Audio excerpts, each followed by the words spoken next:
Chapter 5. Now, son of man, take a sharp sword, and use it as a barber's razor to shave your head and your beard. Then take a set of scales and divide up the hair. When the days of your siege come to an end, burn a third of the hair with fire inside the city.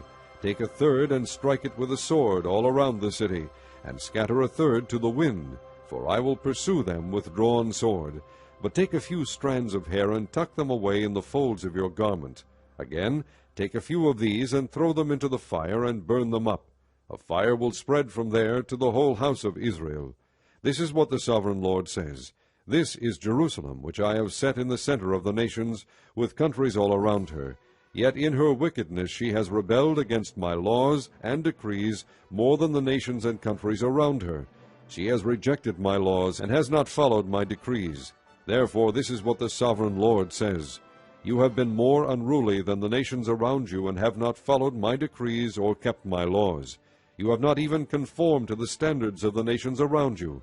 Therefore this is what the sovereign Lord says. I myself am against you, Jerusalem, and I will inflict punishment on you in the sight of the nations. Because of all your detestable idols, I will do to you what I have never done before, and will never do again. Therefore in your midst fathers will eat their children, and children will eat their fathers. I will inflict punishment on you, and will scatter all your survivors to the winds. Therefore, as surely as I live, declares the sovereign Lord, because you have defiled my sanctuary with all your vile images and detestable practices, I myself will withdraw my favor. I will not look on you with pity or spare you. A third of your people will die of the plague or perish by famine inside you. A third will fall by the sword outside your walls, and a third I will scatter to the winds and pursue with drawn sword. Then my anger will cease, and my wrath against them will subside, and I will be avenged.